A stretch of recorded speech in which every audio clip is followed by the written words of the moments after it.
Olá, pessoal, sejam bem-vindos a mais uma aula da disciplina de redes complexas. E hoje nós vamos trabalhar com um tema um tanto quanto espinhoso, né? O tema da comparação de redes, né? Comparação de redes complexas. Esse é um tema muito difícil. Não existe, já vou começando a aula falando que não existe um algoritmo definitivo para fazer comparação de redes complexas que sejam o melhor para todas as situações. Assim como nas outras métricas que a gente viu nas aulas anteriores, as métricas de vértices e arestas, as métricas de rede, não existe um algoritmo que seja definitivo para comparação de todas as redes. Todos eles têm algum ponto forte, algum ponto fraco, ok? Para começar a nossa aula de hoje, eu, na verdade, vou introduzir um outro assunto, que é a teoria espectral de grafos. O que é a teoria espectral de grafos? A teoria espectral de grafos, ela quer analisar as propriedades de cada grafo, de cada rede, a partir do espectro de suas matrizes. Quais são as matrizes relacionadas com cada um dos grafos? Matriz de adjacência, matriz de incidência, matriz laplaciana, laplaciana normalizada e por aí vai. Quando a gente fala espectro dos grafos, que daí vem a teoria espectral, eu estou no conjunto dos autovalores de cada uma dessas matrizes. Então, vamos recordar aqui quais são essas matrizes dos grafos. As matrizes que a gente já viu anteriormente, a matriz de adjacência, que é uma matriz booleana, né, para redes não ponderadas, que ela vai ter de vértice por vértice, né, ela vai ter 1 quando os dois vértices estão conectados e 0 caso contrário. A matriz de incidência ela é uma matriz de vértices por arestas, né? E aí, cada linha dessa matriz, ela corresponde a uma aresta e vai ter 1 nos dois vértices que compõem aquela aresta. E eu também tenho uma matriz de grau, que ela é uma matriz quadrada de vértice por vértice, mas ela só tem a diagonal preenchida, com o grau de cada vértice, ok? Bom, como eu tenho a minha matriz de adjacência, eu consigo gerar o polinômio característico de um grafo a partir gerando também o polinômio característico da matriz de incidência, que é o determinante dos autovetores daquela matriz multiplicados por uma matriz de identidade menos a matriz de adjacência, ok? A partir desse polinômio característico, resolvendo esse polinômio característico, eu acho os autovalores. E o espectro do grafo, ou seja, o espectro da matriz, ela é o espectro do grafo. Ok? Uma outra matriz muito importante na teoria espectral dos grafos é a matriz laplaciana.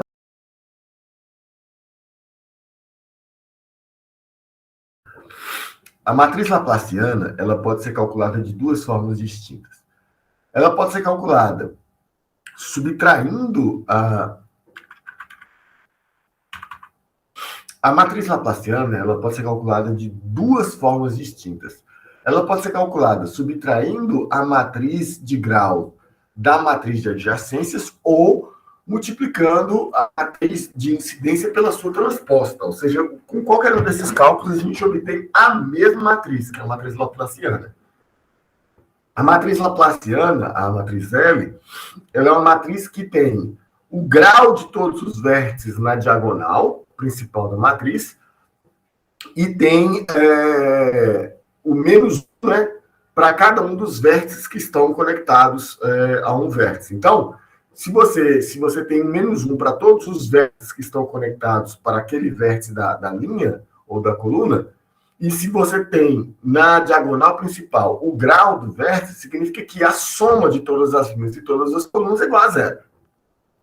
Certo? Então, a matriz laplaciana ela é muito utilizada na teoria espectral dos grafos para extrair algumas propriedades interessantes. Então, assim como eu fiz com a matriz de adjacência e eu gero o polinômio característico do grafo e o espectro do grafo a partir da matriz de adjacência, eu tenho o espectro laplaciano. é o conjunto dos autovalores da matriz laplaciana. Lembrando aí também que existe uma versão normalizada da matriz laplaciana, chamada de laplaciana normalizada. E outra observação muito importante é que as matrizes de adjacência e de incidência laplaciana, elas carregam a mesma informação, sob perspectivas diferentes, ok? Então, quais são antes de prosseguir, o que quer dizer esse espectro do grafo e o espectro laplaciano do grafo? Esse espectro do grafo, esse conjunto dos autovalores do grafo, forma de reduzir, ele é o que a gente chama de invariante do grafo. Ele é um conjunto de valores que determinam, que identificam as propriedades de um grafo a partir da sua matriz, ou a matriz de adjacência ou a matriz laplaciana. E ela pode ser utilizada para caracterizar o grafo. Então, a partir daqui a gente consegue achar, por exemplo, centralidade de autovetor, tudo isso está ligado com o espectro do grafo. Okay? Duas características interessantes que a gente vê a partir do espectro. Primeiro é a métrica da conectividade algébrica, que é o segundo menor autovalor de L. Então, a conectividade algébrica ela é um número que faz para a gente identificar se o grafo ele é conexo ou não. Então, ao invés de sair procurando para ver se eu acho um caminho entre todos, entre cada par de vértices, eu simplesmente calculo o espectro laplaciano do grafo e vejo se o seu segundo autovetor ele é positivo. Se ele for positivo, automaticamente a minha matriz ela é conexa. E tem outro também, que é o μ, que é o número de Verdier.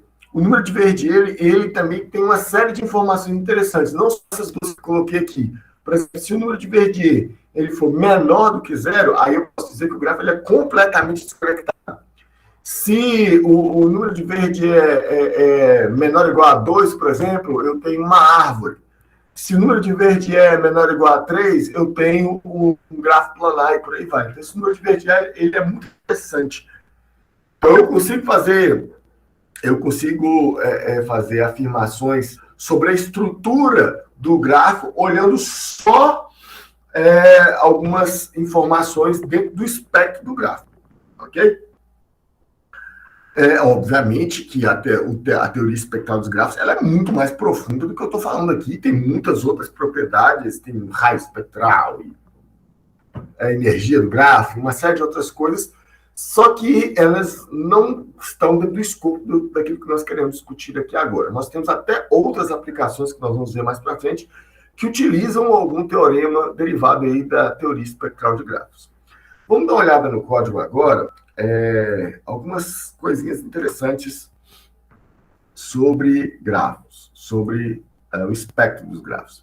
A gente está acostumado, e eu já mostrei para vocês, por exemplo, a extrair, por exemplo, a matriz. Aqui, gente, eu estou utilizando basicamente as mesmas matrizes da nossa última aula, ok? A rede de Game of Thrones, uma rede do Reni, uma rede de Watts-Strogast, uma rede de Barabás e Albert. Ok? Todos com o mesmo número de vértices, ok?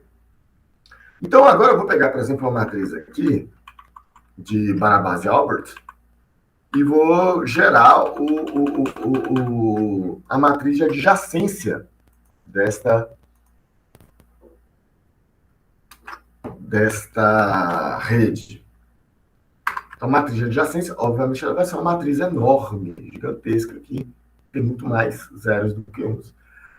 Então, como essa matriz ela tem 126 pixels, 126 linhas por 126 colunas, a gente olhar essa matriz diretamente, às vezes não nos traz muitos insights. Mas se a gente transformar essa matriz em uma imagem, eu posso fazer isso chamando aqui a matplotlib, a função imshow, ou imageShow. Então, eu só passo uma matriz de valores para ela e ela vai plotar essa matriz para mim como imagem. Foi o que eu fiz aqui. Eu passei a matriz de adjacência de grafo de Barabás e Albert. Então, eu vou começar aqui e vou mostrar a matriz do GOTS, Game of Thrones. Olha só. Você está vendo que nessa matriz de Game of Thrones eu tenho as principais componentes conectadas estão aqui no início, depois é praticamente tudo zero, né? Então aqui é a região, uns poucos nós que concentram a maior parte das conexões da rede, e aqui a maior parte dos vértices não tem nenhuma conexão. Completamente diferente, por exemplo, se eu colocar o GNP, que é o grafo de Erdo-Remy, que é um grafo aleatório. Você vai ver que as conexões estão espalhadas ao redor do grafo. Ok? Espalhadas aleatoriamente, né, entre os vértices do grafo.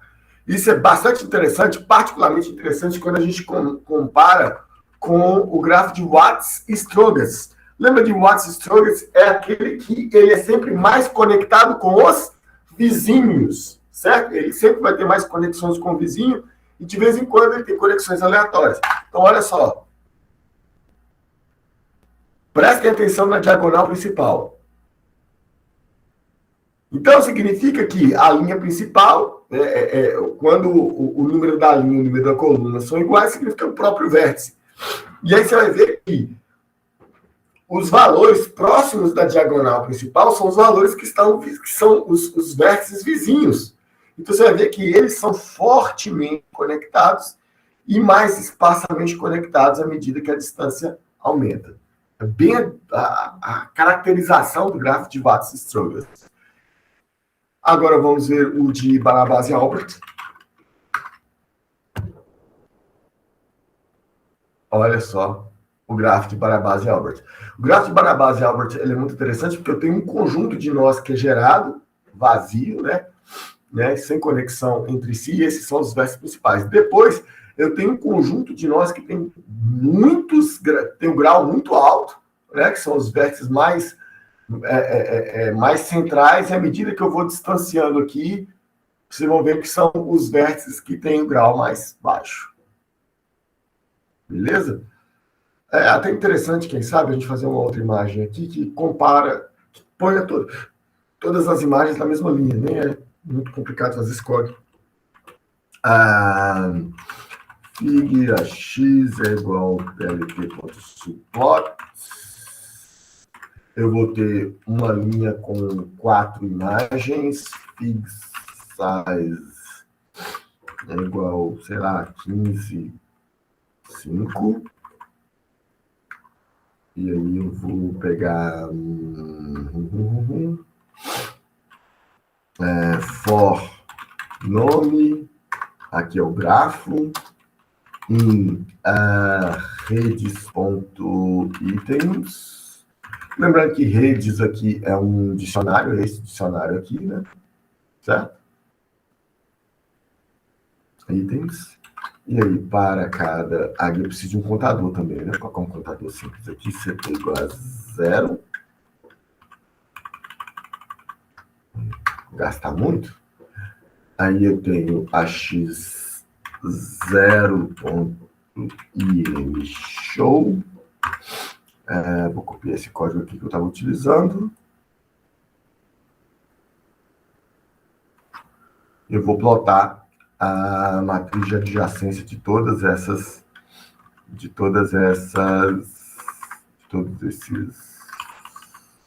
grafos. CT mais um CT.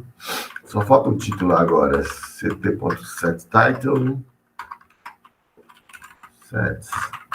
Title nome.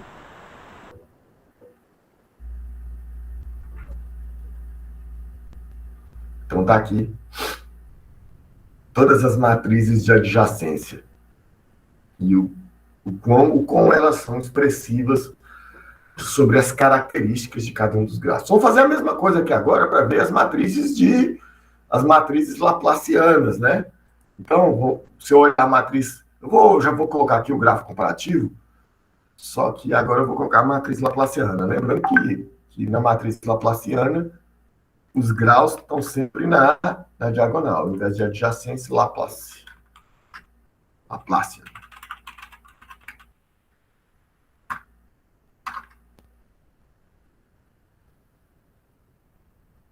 alguma coisa... Ah, tá.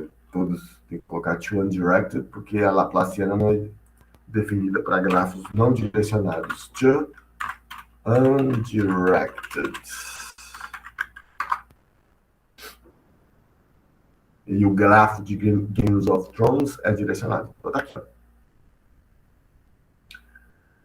Olha só que interessante. Aqui você vai ver que os vértices de maior grau estão todos aqui. Você começa os vértices de maior grau, e aí a diagonal principal vai perdendo força, e aqui estão os vértices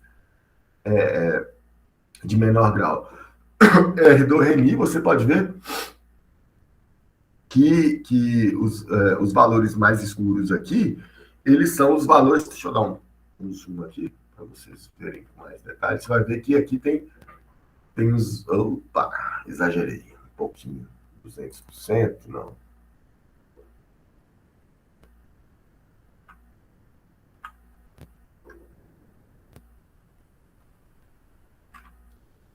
Isso. Você vai ver que aqui tem os pontos mais escuros, que são os valores negativos, né? Os menos 1 lá, quando eu tiro quando eu subtraio. Então, olha só. Aqui eles são aleatoriamente distribuídos, assim como os pontos aqui são aleatoriamente distribuídos. Então, cada pontinho branquinho aqui, ele vai virar um pontinho escuro aqui. E a minha diagonal principal aqui, que ela é 0, aqui ela vai representar o grau. Então, que você vai ver que a diagonal principal praticamente é toda igual. Todas têm o mesmo grau, certo? Aqui vocês podem ver que até que os pontinhos escuros estão cercando a diagonal principal. Tá vendo? Refletindo essa característica aqui. E aqui na Barabás e Albert, vocês vão ver que os vértices de maior grau estão exatamente nessa região aqui, ó, onde a linha é mais intensa do que aqui, que são os vértices de menor grau. A diferença do toponímico não é tão agressiva quanto é aqui em Game of Thrones. Então, as matrizes dos grafos, elas revelam esses insights sobre a estrutura dos grafos que a gente viu lá, quando a gente viu os modelos de rede. Agora, o NetworkX, ele tem como a gente gerar o espectro. Esse aqui, nesse caso, por exemplo, o espectro laplaciano. Eu vou pegar aqui o espectro de Game of Thrones.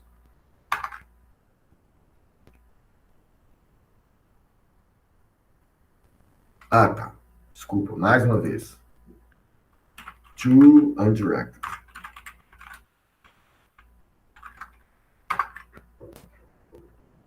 Então, tá aqui.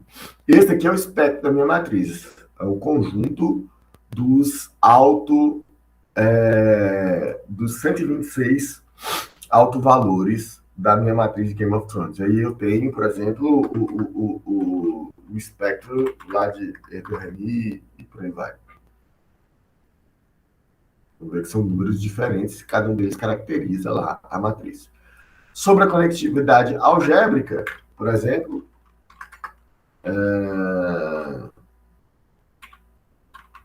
ponto to undirected. Então, está aqui um valor positivo, maior que 0, significa que ele é um grafo conectado. Mesma coisa que nós vamos observar para qualquer um daqueles outros grafos lá. Ok? Bom, agora nós vamos para o assunto principal da nossa aula, que é como que eu comparo duas redes complexas distintas. Bom, antes de mais nada, comparar duas redes complexas não é uma tarefa nada trivial. Por quê? Quando você vai as teorias de comparação de grafos, geralmente elas são pensadas para pequenos grafos mais simples, e não pensando em redes complexas com milhares ou talvez dezenas de milhares de vértices, com estruturas muito complexas de correlação de grau e por aí vai.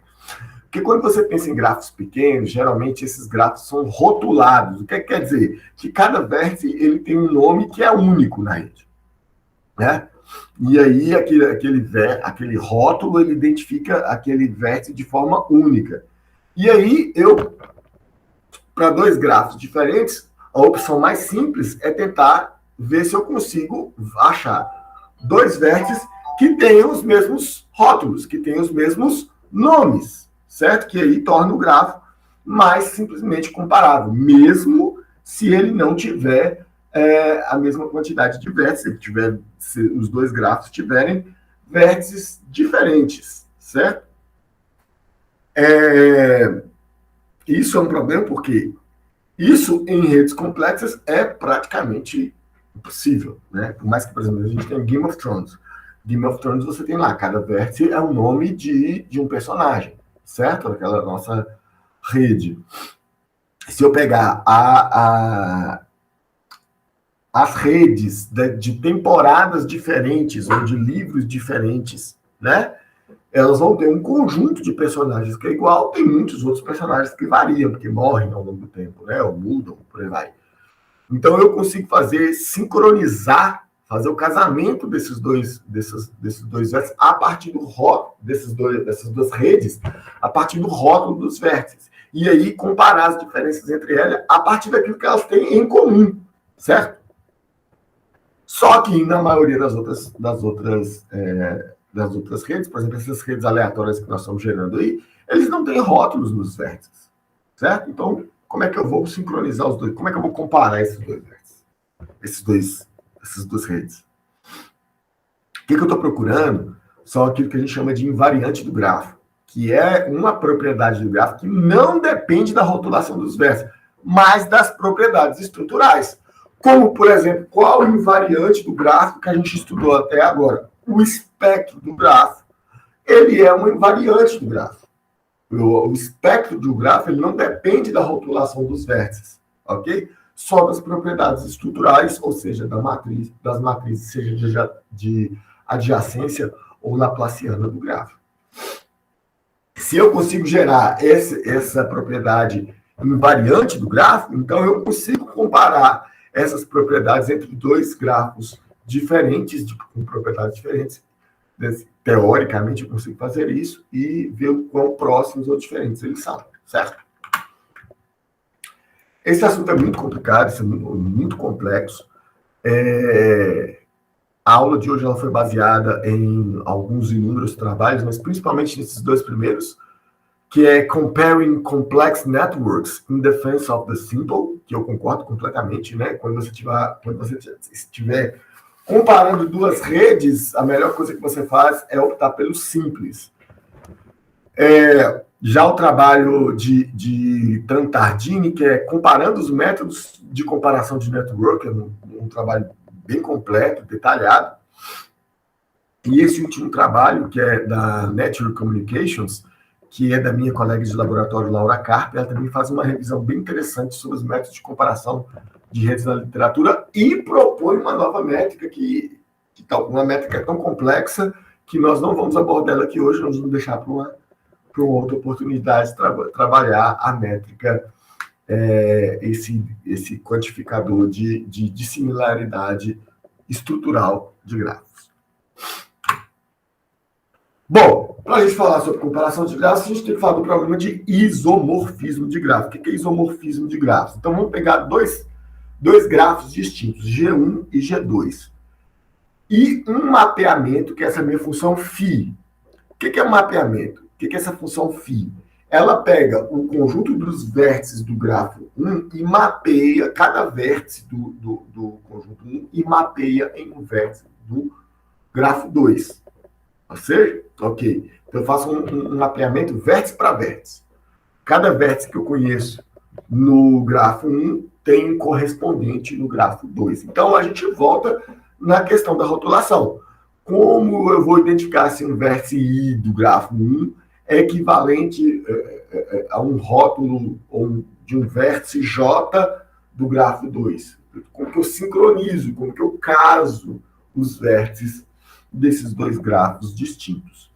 O problema do isomorfismo de vértice, ou seja, dizer que o grafo 1 e o grafo 2 são isomórficos, quando para cada aresta que eu tenho no grafo 1, ou seja, eu tenho uma aresta partindo do vértice I indo para o vértice J, lá no grafo 1.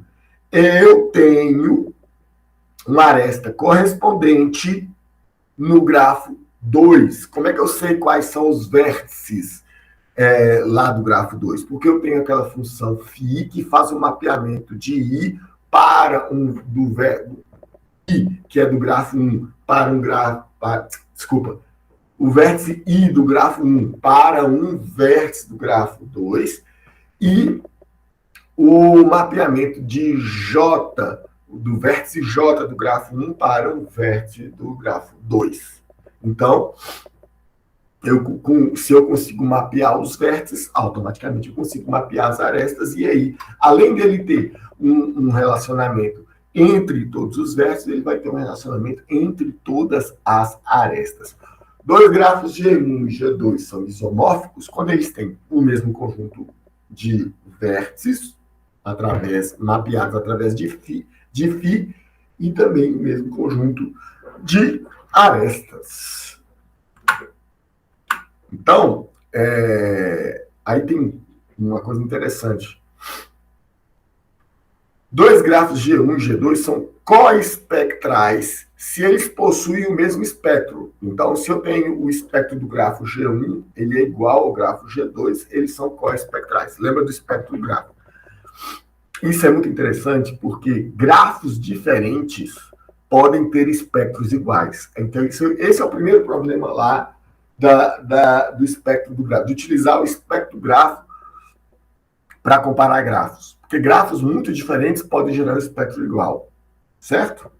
Agora, veja assim, dois grafos que são isomorfos, se eles têm exatamente a mesma estrutura, eles são coespectrais. Dois grafos iguais, eles têm um espectro igual. Mas não necessariamente dois grafos que têm espectro igual são isomorfos.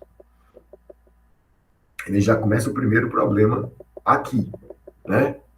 Então, o espectro pode ser utilizado para caracterizar o grafo? Já vimos que sim, já vimos algumas propriedades interessantes que emergem lá do espectro do grafo. Porém, o espectro sozinho não pode ser utilizado para caracterizar um grafo. Por quê? Porque grafos diferentes, muito diferentes inclusive, podem ser coespectrais. Mas uma coisa é certa, se eles são isomorfos, se eles são rigorosamente iguais, o espectro dos dois também é igual. Então, o isomorfismo, ele é booleano, ele é um casamento exato de grafos.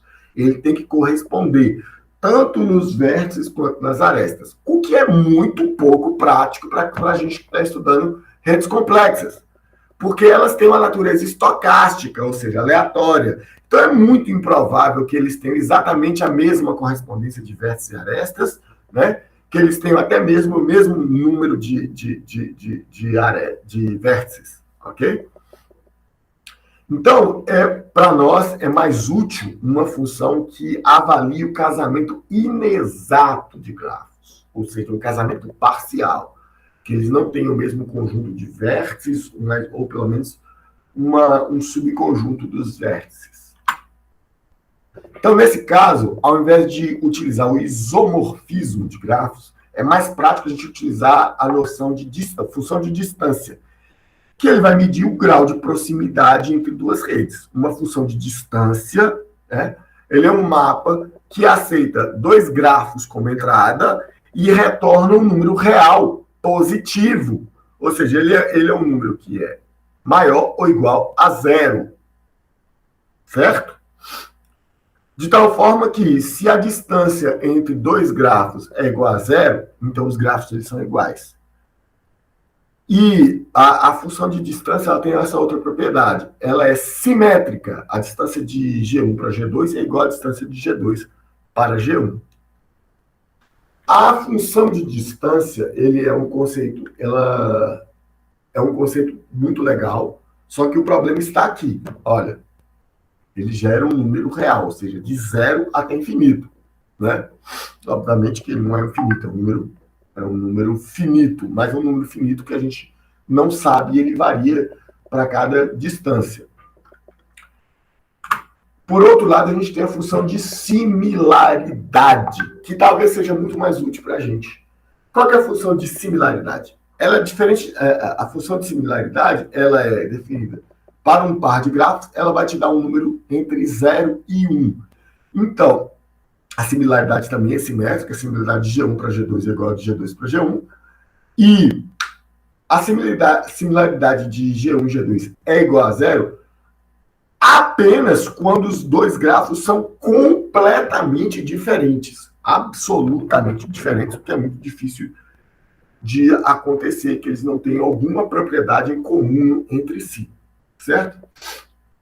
De forma que a similaridade entre dois grafos é igual a 1 apenas quando eles são absolutamente iguais.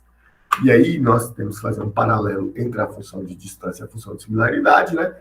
Por exemplo, aqui, gente, eu vou tomar a distância mais conhecida, que é a distância euclidiana, ok? A distância euclidiana, por exemplo, é um número que vai entre 0 e o valor máximo dele vai ser a soma do número de arestas, né? Se vou pegar a distância de euclidiana das matrizes de adjacência, beleza? Então, à medida que essa distância tende a 0, os grafos são parecidos. À medida que ela vai tomando esse valor limite, que é a soma das duas, a soma dos dois números de arestas, esses grafos eles são diferentes. A métrica de similaridade é diferente. É um número de 0 e 1, tal que se quando a similaridade tende para 0, significa que os grafos são poucos semelhantes, ou seja, eles são muito diferentes entre si. E à medida que ela tende para 1, significa que os grafos são muito parecidos. Então, eu consigo transformar, por exemplo, uma métrica de distância, a distância euclidiana, por exemplo, na métrica de similaridade com essa fórmula bem simples aqui, normalizando o valor máximo, né, colocando esse valor aqui entre 0 e 1, e invertendo o valor aqui. Nesse ponto, gente, há dois tipos de métrica de distância para grafos. Existem os métodos com correspondência de vértices, então eu conheço, sei que esses dois vértices eles têm alguma correspondência entre si, ou que eu não posso fazer eu não posso fazer nenhum pressuposto sobre os dois vértices. Então, métricas com correspondência de vértices, elas partem do pressuposto que os grafos possuem o mesmo número de vértices e, preferencialmente, eles são rotulados. Ou seja, eu consigo alinhar os dois vértices através do rótulo, ou pelo menos as duas matrizes de adjacência são parecidas, ok? São alinháveis. Agora, se os métodos sem correspondência de vértices, aí eu não tenho com nenhum pressuposto, né? Então, aí eu tenho grafos de tamanhos diferentes, mas que são rotulados. Eu tenho grafos de tamanho diferentes e que não são rotulados, ok?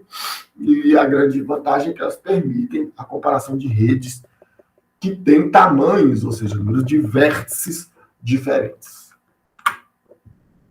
Vamos começar agora vendo as métricas com correspondência de vértices. A métrica mais simples, como eu falei anteriormente, é a distância euclidiana, que mede a diferença das matrizes de adjacência de cada um dos grafos. Entendeu? Ele tem exatamente a mesma estrutura de uma distância euclidiana comum, que é a soma dos quadrados das diferenças entre os dois vetores. Então, eu tenho dois vetores A e B aqui.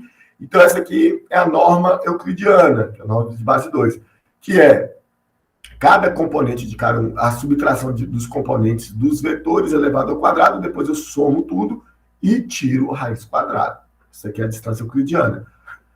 No caso da distância euclidiana entre duas matrizes, eu utilizo a norma de Frobenius, ok? Então, eu subtraio as duas matrizes de adjacência e tiro a norma de Frobenius, que é o que a norma de Frobenius? É a somatória do valor absoluto de todos os elementos da matriz, né? Somatória de todos os valores absolutos ao quadrado de todos os elementos da matriz e tiro a raiz quadrada. Então, isso aqui é a distância euclidiana entre duas matrizes de adjacência. Então, isso aqui é interessante. Por qual motivo? Porque ele é simples. Mas qual que é a limitação disso? Os dois grafos têm que ter o mesmo tamanho. Vamos dar uma olhada no código.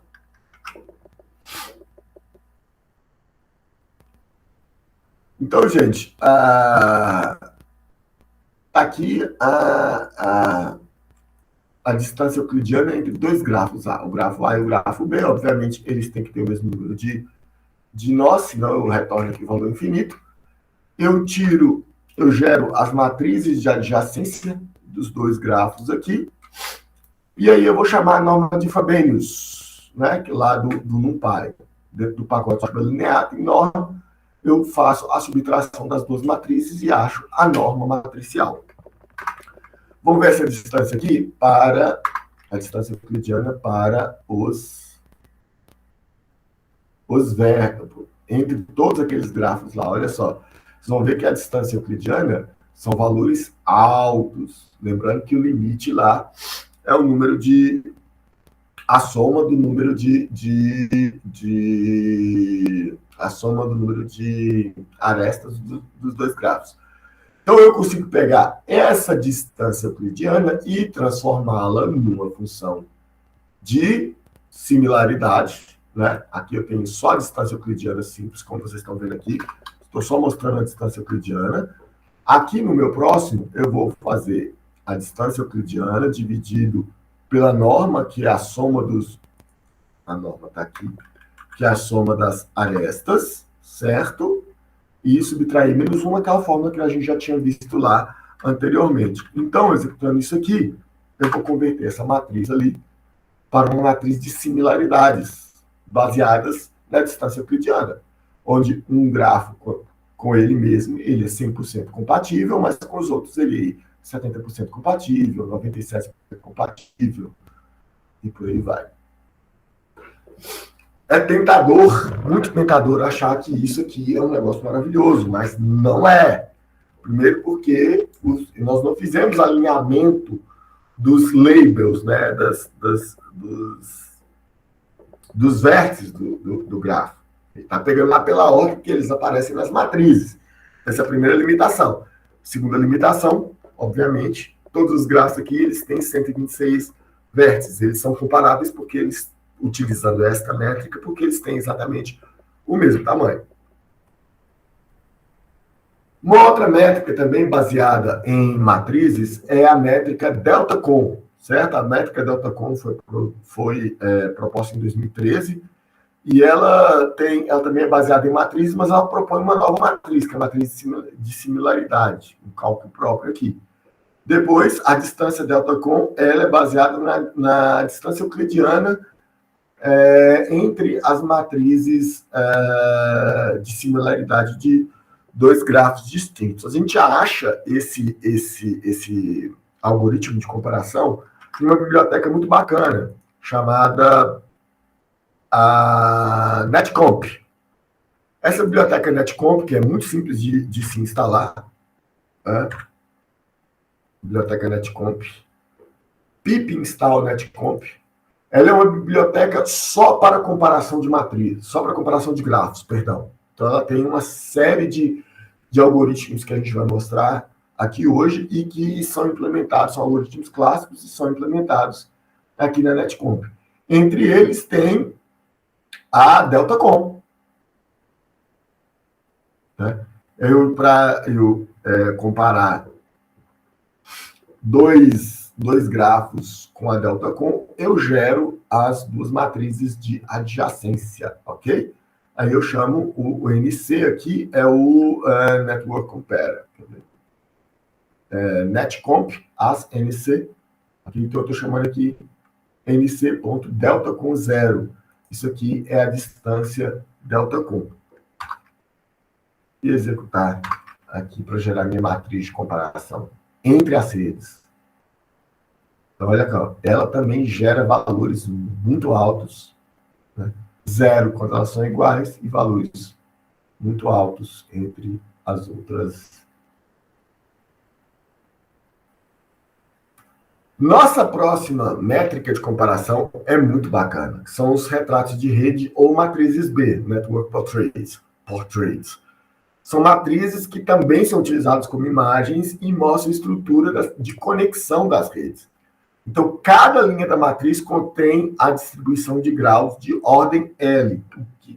Esse daqui é o artigo de 2008 que propõe essa métrica bastante interessante, que eu já vi em inúmeros outros trabalhos da literatura. Ela é muito interessante para a Network Portraits, por ela gerar imagens, e você pode utilizar essa imagem em técnicas de inteligência computacional, como redes convolucionais, para para extrair informações de redes complexas, fazer caracterizações ou classificação de redes complexas. Então, o grau de ordem L, né? A gente sabe o que é o grau de um vértice. O grau de um vértice é a quantidade de outros vértices que ele está conectado, certo? A quantidade de arestas que chega nele, a quantidade de conexões imediatas que ele tem. Isso aí é o vértice de grau de ordem 1.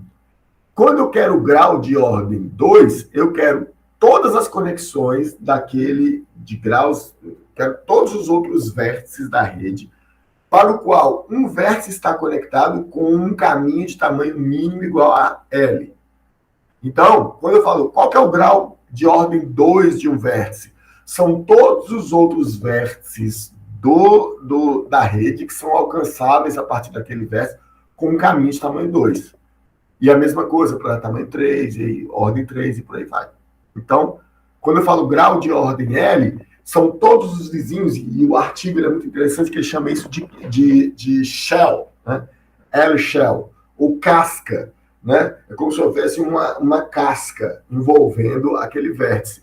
Então, a casca de ordem 1 são os vizinhos imediatos. A casca de ordem 2 são todos aqueles vértices que estão em caminho de tamanho 2, né? Ao redor daquele vértice e por aí vai. Então, esses são os graus de ordem L. A minha matriz B, ou o retrato da rede, ela é uma matriz retangular de L por N. N é o número de vértices da rede. E L é o tamanho, o diâmetro, né? Que é o tamanho do maior caminho mínimo que tem na rede. Então, cada célula nessa matriz, ela vai dizer, então, para cada célula BLK, ela vai dizer quantos vértices que tem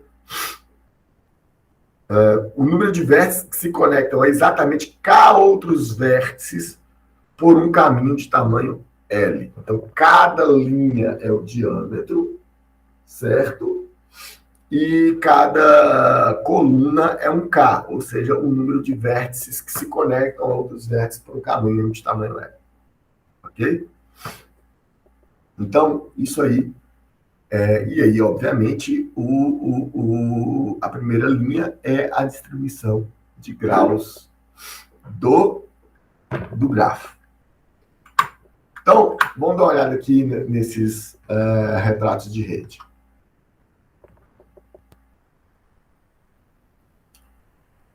Network Portraits está aqui. O autor daquele artigo, ele liberou o código-fonte em Python, né, para o Network Portraits, que é plenamente compatível com o NetworkX. Então, está aqui nesse site, né, GitHub Bagro Portraits. O Bagro, vocês podem ver aqui que ele é um dos autores, é o autor principal, né? Então, ele mesmo liberou a versão oficial dessa métrica aqui. Então, eu estou baixando aqui diretamente lá do GitHub o código-fonte, baixei e importo lá a função que gera o retrato da rede. Então, eu pego aqui o portrait e mando gerar o portrait, é a matriz B, para a minha rede, por exemplo, Game of Thrones. E eu vou botar ela aqui como se fosse uma matriz. Olha só. Então, está aqui. Então, essa daqui é a caracterização a caracterização utilizando a matriz B da minha rede. Então, aqui eu já sei, pelo número de linhas, que o caminho de tamanho máximo dessa rede é igual a 6. Então, para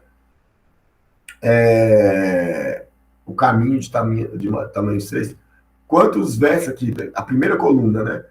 Eu tenho um número muito grande de vértices aqui que contém caminhos de tamanho 6, né?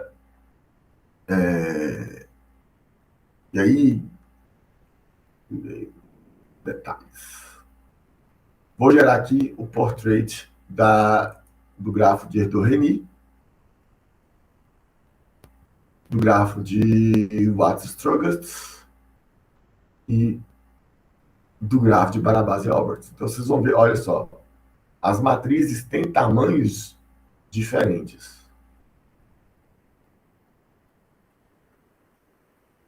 Por quê?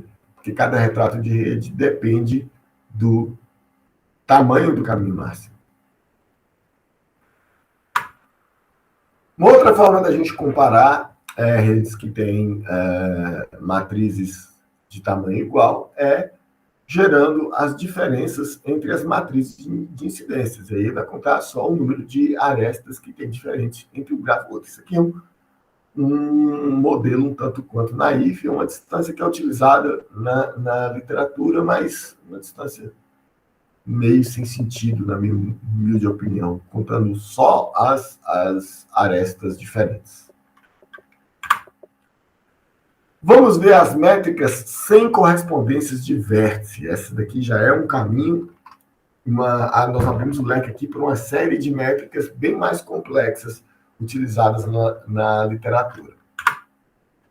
Então, se a gente for pensar na aula passada que a gente estudou métricas de rede, a gente estudou um monte de métricas diferentes, avaliando coisas diferentes das redes complexas, certo? Cada um deles com uma dimensão diferente.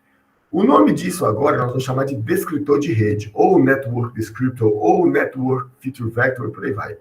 É qualquer conjunto de métricas extraídas de uma rede complexa que possa ser utilizado para caracterizar. A gente já viu outros descritores de rede aqui, por exemplo, o espectro da rede é um descritor da rede, ok?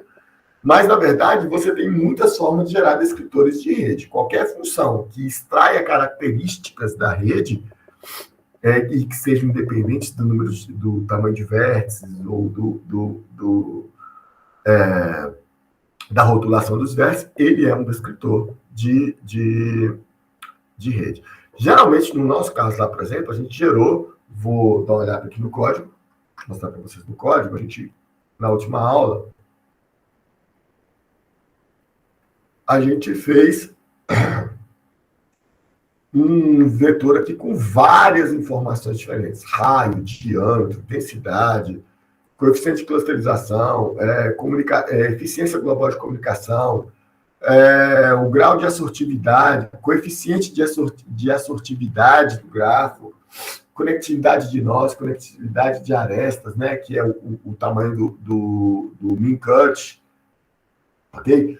E qual que é o problema delas aqui? Cada uma delas, ela está numa escala diferente. O raio é um número inteiro, o diâmetro é um número inteiro, já a densidade aqui é um número entre 0 e 1, é um número real.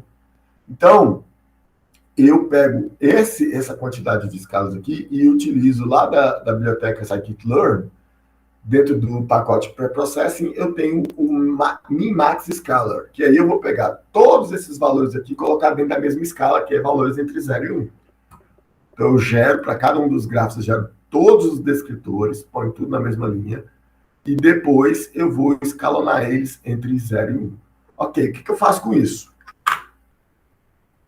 Olha, se eu tenho dois vetores, e cada um deles tem um conjunto de informações, eu tenho dois vetores de cada um dos descritores de cada um grafo, eu posso simplesmente tirar a distância euclidiana entre eles, né? Ou alguma outra função de distância.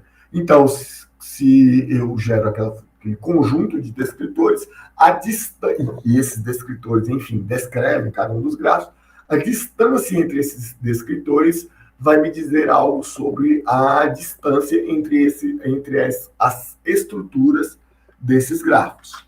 Então, vamos fazer isso aqui. Eu tenho o meu conjunto dos descritores. Aqui eles vão estar entre valores entre 0 e 1. E aqui tem até valores entre, na verdade, entre menos 1 e 1. Ah, tá. O min, max, escala, por padrão, ele põe entre menos 1 e 1. Desculpa. Não é entre 0 e 1. Mas não tem problema. Estão todos na mesma escala.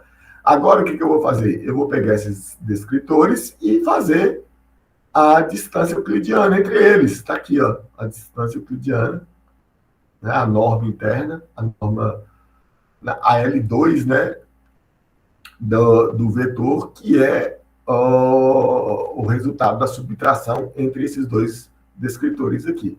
Então, vamos dar uma olhada. Então, tá aqui, as distâncias entre os vetores. Agora, o que eu quero que vocês prestem atenção é que aqui tem valores entre 0 e aproximadamente 8. Por quê? Porque aqui eu tenho 1, 2, 3, 4, 5, 6, 7, 8. 8 métricas. E aí, essas métricas estão entre menos 1 e 1. Então, somando tudo,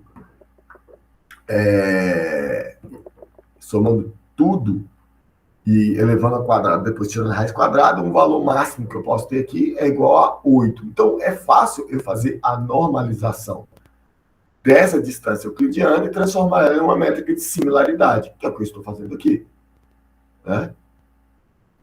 Aqui abaixo, desculpa, eu tenho um número de métricas igual a 8. Aí eu vou pegar a distância, dividir pelo número de métricas, que é a minha norma, e tirar de menos 1. Então, agora nós vamos ter a similaridade entre as redes. Que vai ser um valor entre 0 e 1. Tá aqui. Game of Thrones com Game of Thrones é 100% similar. Game of Thrones com Herdor Reni 40%. Com What's Strongest 8%. Com Barabás e Albert 46%. E aí estão as métricas de proximidade entre as redes. Ok? Isso parece lindo, isso parece maravilhoso. Isso parece fácil, assim, em defesa do simples. Talvez seja o método mais simples de comparar duas redes de tamanhos distintos e que têm propriedades distintas. Porém, comparar duas redes utilizando a distância entre os vetores dos seus escritores é um método simples, mas ele não é muito robusto. Por quê? Duas redes com características estruturais diferentes podem gerar descritores parecidos. E ele não vai ser tão discriminante assim.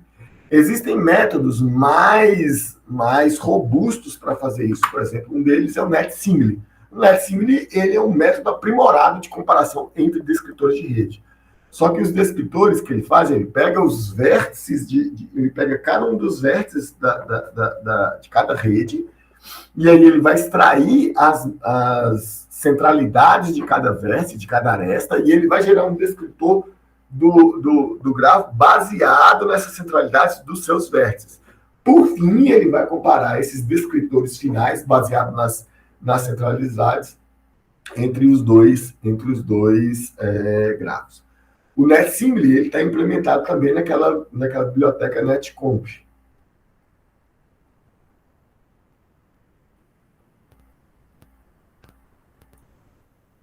Então, está aqui o NetSimile.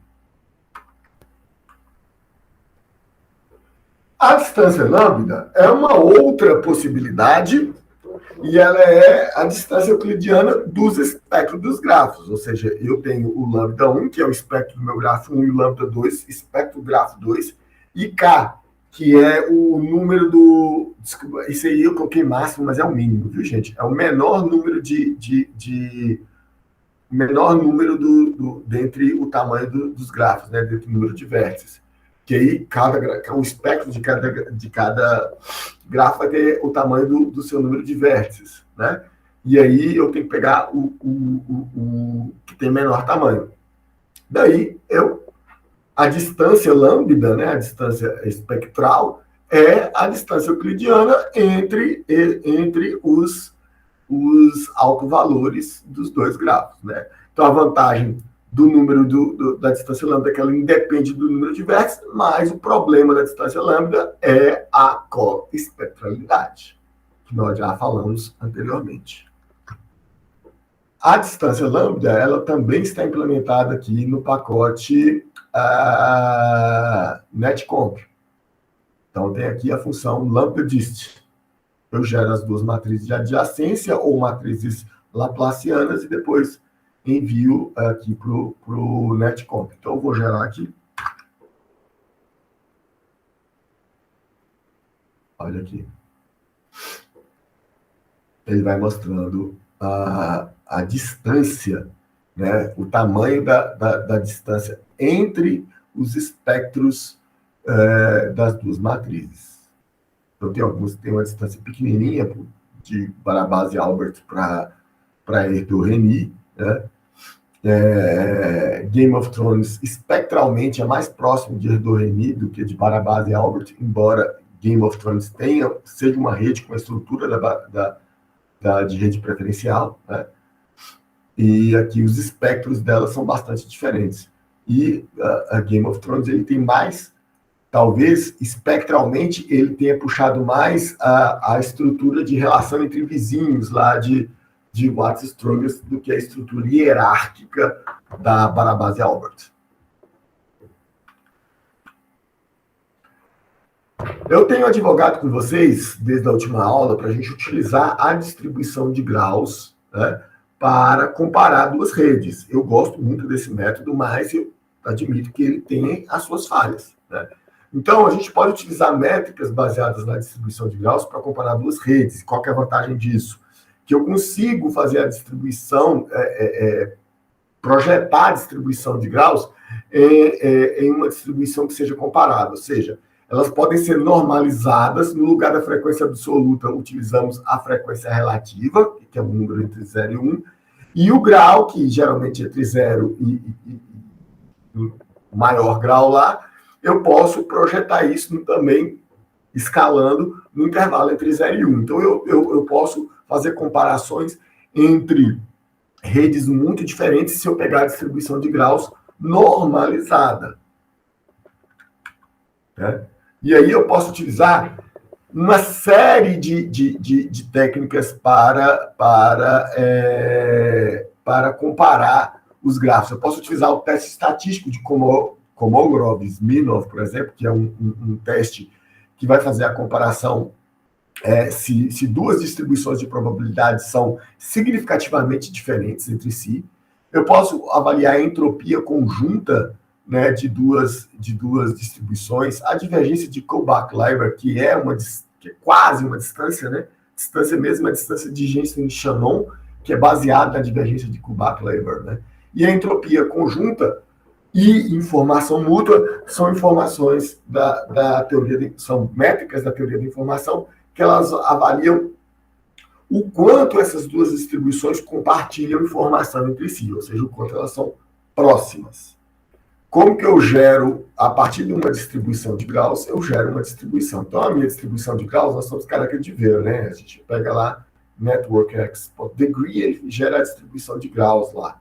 Ele vai pegar cada vértice e o grau dele, mas eu pego só os graus, que é o que me interessa. Aqui eu já faço uma distribuição de graus escalonada. Então, eu pego essa distribuição aqui de graus, que é de 1 até, de 0, né, até algum número lá, que é o grau máximo, e eu projeto isso no espaço entre 0 e 1. E aí eu torno todas as distribuições comparáveis entre si. Certo? Por fim, eu tenho uma função aqui que... deixa eu até apagar essa linha aqui. Que ela vai gerar para mim a distribuição de graus, o histograma e as distribuições de frequência e a distribuição acumulada. E aqui eu estou gerando a distribuição de probabilidade, a distribuição acumulada, só fazendo uma conversão. Então, eu vou gerar aqui as distribuições para cada uma das nossas redes.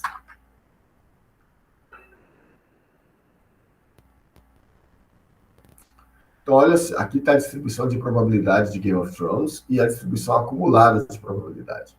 A distribuição de Erdo-Reni, isso aqui para apenas, estou gerando os histogramas aqui com 10 intervalos só. Então, aqui está Erdo-Reni, né? Watts-Strogast e Barabás e Albert. Então, a comparação que essas métricas fazem geralmente utiliza a CDF. Alguns utilizam a PDF. Então, ela vai analisar o perfil da função de distribuição acumulada e vai comparar entre eles, vai comparar as distâncias verticais aqui entre eles. Você vai ver que entre Erdo-Reni e Watts-Strogast, por exemplo, elas são bastante próximas. E entre Game of Thrones e Barabás e Albert, relativamente próximas e mais distintas entre Erdo-Reni e Watts-Strogast. Existem muitos testes na literatura para fazer a aderência de duas distribuições, ou seja, elas comparam se duas distribuições são estatisticamente diferentes entre si. Então, para citar dois de cabeça, você tem o teste do Chi quadrado e você tem o teste de Kolmogorov-Smirnov. E esse teste de Kolmogorov-Smirnov, ele é não paramétrico, por isso que nós preferimos adotá-lo aqui. Então, para duas redes G1 e G2, que eu tenho distribuição de grau PG1 e PG2 e N1 e N2 vértices. Para um grau de significância alfa, que geralmente é 0,5, ok? O teste de KS, ele investiga duas hipóteses. A hipótese H0 é que as duas distribuições não são significativamente diferentes, o que não quer dizer que elas sejam exatamente iguais.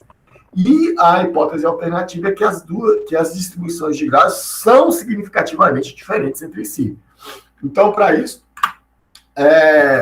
você cria as funções acumuladas, FG1 e FG2, que eu mostrei, e ele vai calcular a estatística de teste. O que é estatística de teste? Eu vou pegar para os quantis que tem lá, e é por isso que eu transformei os graus lá em valores entre 0 e 1, para que eu possa pegar distribuições de graus diferentes e transformá-las compatíveis. Eu vou pegar cada um dos quantis dela lá, de 0, 0,1, 0,2, 0,3, que são essas alturas aqui, certo? E vou subtrair um do outro. E quando eu subtraio um do outro, ele vai pegar quais são as maiores distâncias que tem entre essas distribuições horizontalmente. Desculpa, com as maiores distâncias verticais que existem entre elas. Essas maiores distâncias verticais aqui é que você vai investigar a estatística de teste, né? Que é essa fórmula aqui. Né? Então, você tem os valores críticos. Então, esses valores críticos, eles são tabelados. Né? Você tem a tabela de Kolmogorov-Smirnov, que para cada valor de alfa, você tem, e aí depende também do número de amostras, né? Que são os nossos N1 e N2 aqui, você saber se você pode aceitar que a hipótese nula, que as duas redes, que a distribuição acumulada dessas duas redes, elas não são significativamente diferentes, ou que elas são, sim, significativamente diferentes. Outro approach que a gente pode utilizar aqui, trabalhando com a distribuição de graus, são as métricas derivadas da teoria da informação, como, por exemplo, a informação mútua. O que é informação mútua? A informação mútua, ela mede o quão duas distribuições de probabilidade elas compartilham informação, ok? A entropia cruzada é uma outra métrica derivada. A entropia cruzada, ela vai avaliar o grau de imprevisibilidade entre duas distribuições diferentes. A informação mútua ela é mais importante do que a entropia cruzada. E ela é melhor porque se a informação mútua é igual a zero, significa que as duas distribuições são independentes entre si. Elas não têm uma nada a ver com a outra. Né? Então, são significativamente diferentes. A divergência de Kullback-Leibler, ela é uma espécie de métrica de distância, mas ela não é exatamente distância. Por quê? Porque ela não é simétrica. Então, se eu medir a probabilidade P e a probabilidade Q, é diferente de medir a distância de Q. A distância de P para Q, a divergência de Kullback-Leibler de P para Q é diferente da divergência de Kullback-Leibler de Q para P. Né? Então, ela não é simétrica. mas ela mede o quanto que uma distribuição de probabilidade pode ser explicada a partir da outra. Tanto que essa divergência de Kullback-Leibler, ela é também chamada de entropia relativa, né? A entropia relativa entre as duas distribuições de probabilidade. A divergência de Jensen-Schoenfeld, por outro lado, ela utiliza a divergência de Kullback-Leibler e transforma ela, de fato, em uma distância, porque aí realmente agora ela se torna simétrica. Então, tanto a divergência de Kullback-Leibler quanto a divergência de Jensen-Schoenfeld, elas são de 0 até algum valor máximo, e só que a divergência de Jensen-Schoenfeld, ela, na verdade, é uma distância, né? Porque ela é simétrica. Então, tem uma biblioteca bem legal em Python chamada PyInform, ok? A PyInform, ela tem todas não, mas uma grande parte daquelas métricas que a gente falou anteriormente. Então, por exemplo, aqui eu tenho o método dentro dessa biblioteca PyInform, deixa eu instalar ela aqui logo uma vez.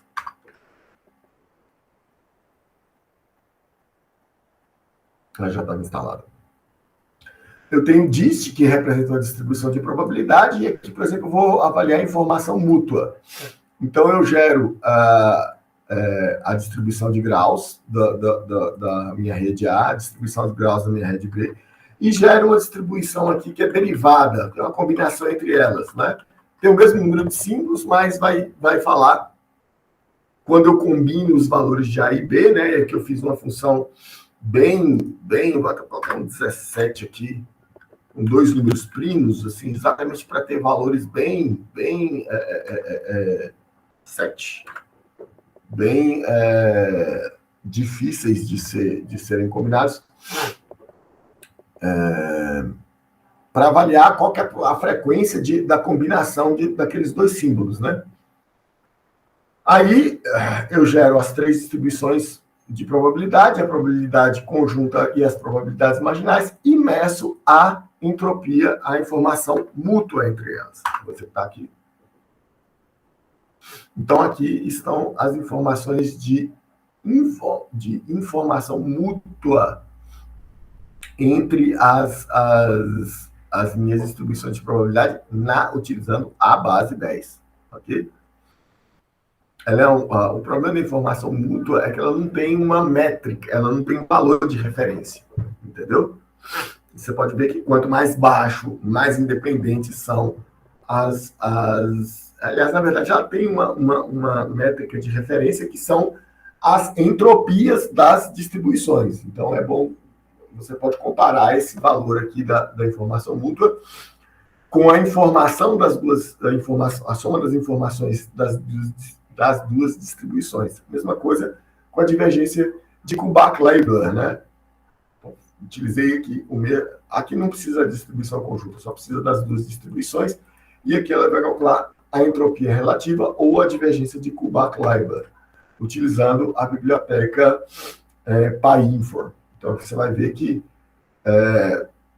o valor mínimo é 0, quando elas são exatamente iguais, e ela tem valores um pouco menores. Quanto mais distantes, maiores os valores.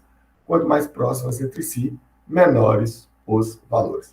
Então, na verdade, apesar de eu ter falado só dessas duas métricas aqui, existe um conjunto muito grande de testes de aderência, testes estatísticos, como eu falei. Tem o Q-quadrado, tem Kolmogorov e Smirnov, que aí vai fazer o quão parecidas são as duas distribuições, ou tem essas métricas da teoria da informação que vão gerar um único valor de comparação entre essas duas distribuições. Na aula passada a gente já tinha visto a entropia, né? A entropia ela é uma métrica da distribuição da distribuição de graus, né? Mas agora nós estamos vendo as métricas da teoria da informação para comparação entre duas distribuições. É desnecessário falar, porque são muitas métricas, e aí eu deixo essas duas referências aqui, que tem uma explicação um pouco mais aprofundada sobre as métricas que nós estamos falando aqui. E aí tem qual que é o significado dela, valores de referência, quais outras informações que a gente pode extrair a partir dessas métricas baseadas na teoria da informação. Bom, gente, quais são os problemas de eu trabalhar com a comparação das distribuições de grau? Primeiro, a distribuição de graus ela tem muita informação interessante, mas ela não captura todas as dimensões estruturais da rede. Por exemplo, eu não sei, olhando a distribuição de graus, se um grafo ele é conectado ou se ele não é conectado, ou o número de componentes desse grafo, por exemplo. Entendeu? Mas eu não preciso considerar sempre a distribuição de graus. Eu posso olhar a distribuição de centralidades, a distribuição dos menores caminhos, a distribuição de peso. Assim, existem muitas distribuições que podem ser geradas, né, dentro de uma rede complexa, não só a distribuição de graus, mas todas elas vão analisar uma parte de todos os aspectos possíveis. Uma outra métrica, e essa é uma métrica que vem lá da teoria dos grafos mesmo, ela é a distância de edição de grafos. A distância de edição de grafos, ela vai contabilizar o número de edições, de inserções de vértices e de arestas necessárias para sincronizar dois grafos. Então, olha só, o que é a distância de edição de grafos entre dois grafos? É o número de vértices do primeiro grafo, mais o número de vértices do segundo grafo, menos 2 vezes a intersecção entre o conjunto dos vértices, ou seja, tirando o número de vértices que eles têm em comum, certo? Mais o número de arestas do primeiro grafo, mais o número de arestas do segundo grafo, menos a intersecção das arestas dos dois grafos, ou seja, quais as arestas que eles têm em comum. Então, aqui vai ser o número de diferenças entre vértices e arestas que dois grafos têm entre si. É óbvio que para eu calcular essas duas intersecções aqui, eu preciso que os grafos sejam, de alguma forma, sincronizáveis, ou seja, rotulados. E ela é uma métrica razoavelmente computacionalmente cara. A distância de edição de grafos é um número entre 0 e a soma dos vértices dos dois grafos e das arestas dos dois grafos. Aqui, utilizando aquela mesma biblioteca que eu tinha mostrado antes, a NetConf, eu tenho a Edit Distance, certo? Aqui da NetConf, e ela gera para mim a distância a Graph Edit Distance entre dois grafos. Aqui eu vou gerar ela para todos os meus grafos. Então, olha só, você vê que é um número bastante alto. Eu tenho uma outra métrica que é a sobreposição de vértices e arestas, que é o VEO, que é Vertex Edge Overlap, que é uma variação da distância de edição de grafos. Tem exatamente os mesmos problemas, né? Ou seja, ele requer que os vértices sejam de alguma forma rotulados para que a operação de intersecção funcione, e ela é computacionalmente muito cara. Então, o que o VEO mede? Ele mede o percentual de sobreposição entre os grafos, ou seja, a porcentagem de vértices e arestas comuns. Então, eu tenho a soma dos vértices, do número de vértices dos dois grafos, a soma do número de arestas dos dois grafos, e isso aqui eu vou utilizar para dividir o número de vértices em comum e o número de arestas que tem em comum. Okay? Então, o VEO ele é uma porcentagem do que os dois grafos têm em comum. Então, o bacana é que isso aqui ele vai ser sempre um valor entre 0 e 1. Existem muitas outras técnicas para fazer comparação de gráficos. Isso aqui foi a pontinha do iceberg que nós estamos olhando aqui, de possibilidades que tem para trabalhar. Então, você vai pegar um mundo de outras técnicas, como, por exemplo, kernels de grafo, que aí existe todo um estudo diferenciado. São muitas técnicas. Hashing de grafos, que traduzem os grafos em um número ou em um string de características comparáveis. Enfim, existem muitas possibilidades. A gente só estudou a pontinha do iceberg. Afinal, essa é uma disciplina introdutória. A gente não pretende esgotar o estado da arte das técnicas de comparação de gráficos. Então, galera, só para concluir, comparar duas redes, comparar dois grafos simples não é um problema trivial. Agora, quando a gente fala em duas redes complexas, aquelas que têm milhares de vértices, aí o problema realmente não é um problema trivial. é um problema caro computacionalmente, você tem que analisar muitas dimensões diferentes da rede para tornar elas comparáveis. Então, você tem que pensar, as redes são rotuladas, né? A sincronia entre os rótulos dos vértices, as redes têm a mesma dimensionalidade, ou seja, o número de vértices. Então, tudo isso tem que ser levado em consideração. Tirando isso, a gente viu um universo muito grande de técnicas que podem ser utilizadas isoladamente e em conjunto, e aí eu recomendo que vocês utilizem sempre mais de uma métrica de comparação, ok? A gente viu que todas elas têm prós e contras. A gente pode utilizar mais de uma métrica de comparação para tentar ver o quão dois grafos são parecidos sobre a mais vasta miríade de aspectos, ok? Na nossa próxima aula, a gente já vai trabalhar com as técnicas de detecção de comunidades e daqui para frente alguns outros fenômenos de redes complexas, como o fenômeno de difusão, como o fenômeno de percolação, mudança de fase e por aí mais. Espero que vocês tenham gostado da aula e a gente se vê na nossa próxima aula. Até mais, pessoal!